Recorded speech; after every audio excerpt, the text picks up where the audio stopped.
Welcome. In front of me I have the OnePlus 13R, and today I will show you a couple tweaks and tricks you can do on this phone. So let's just get started by opening up our settings.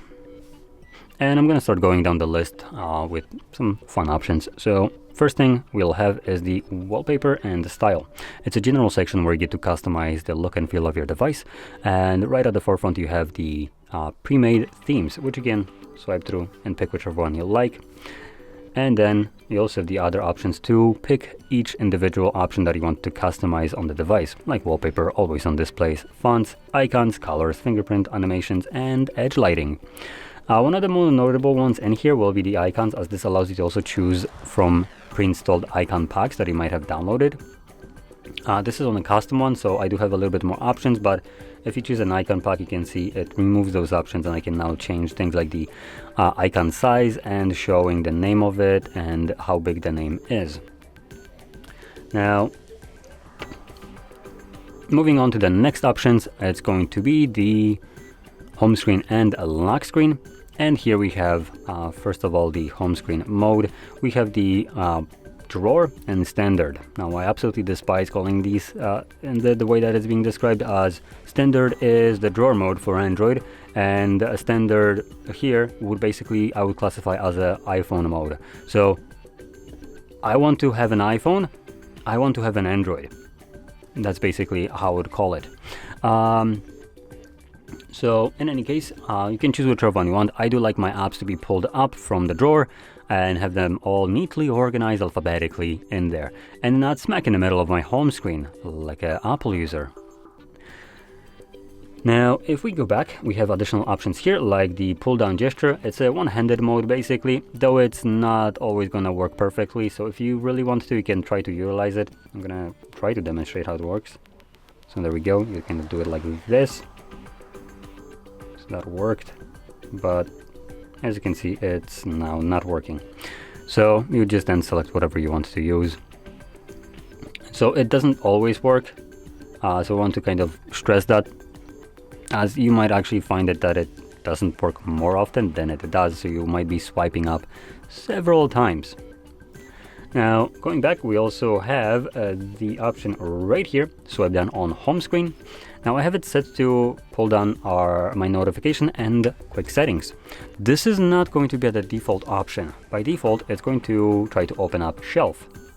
I find it useless, so I like the notifications. This allows me to then just swipe from anywhere on the screen to get my toggles and notifications. Much more useful to me.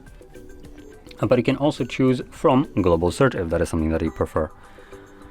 Now, moving back, we will have display and brightness, and here we have two different, or actually more than two different things that I want to showcase.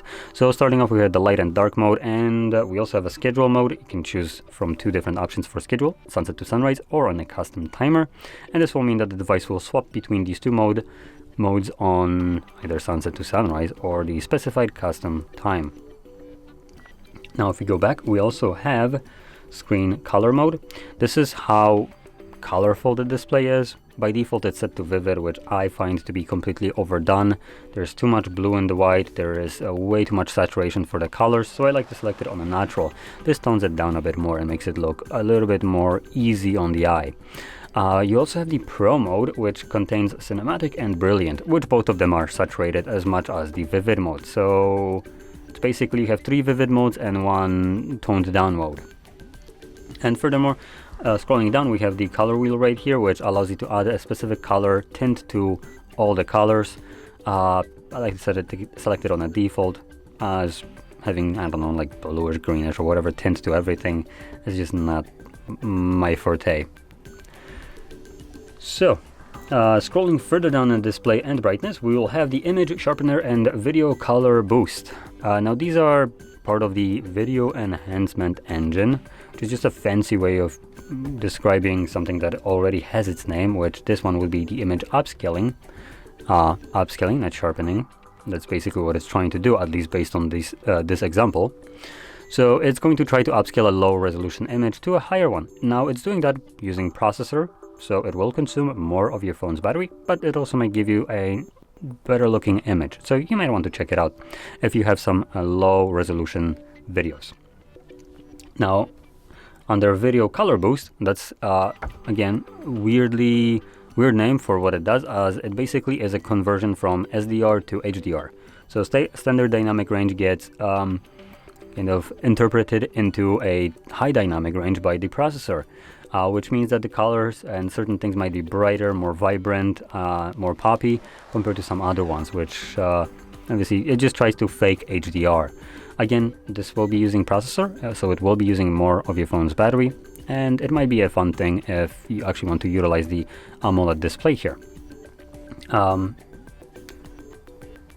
And moving on to the last options, in here we have the resolution and refresh rates.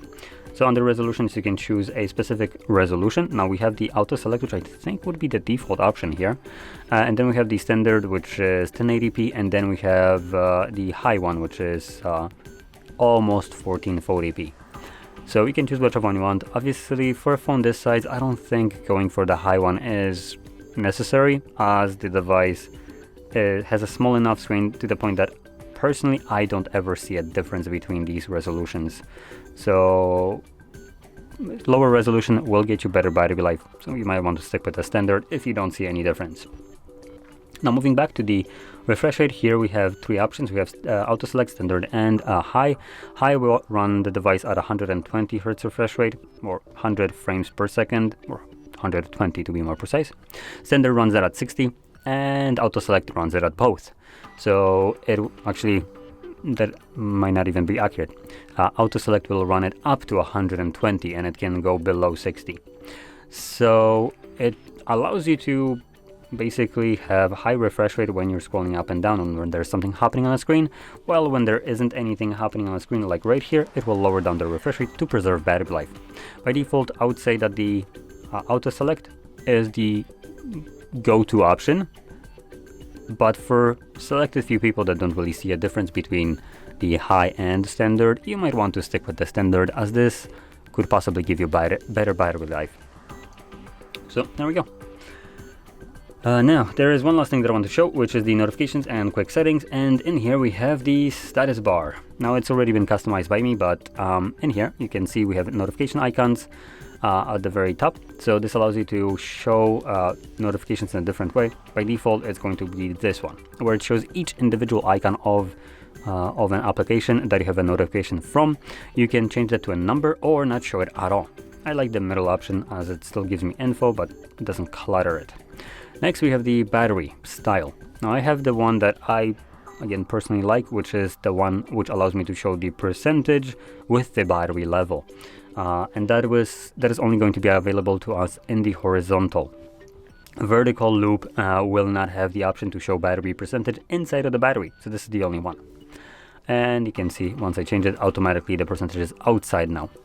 Now, you don't need to show the percentage if you don't want to. So if you want to just have like an image of a battery and that's it, you can get rid of the percentage. And further down here, we have a bunch of different toggles that you can disable from showing in your status bar.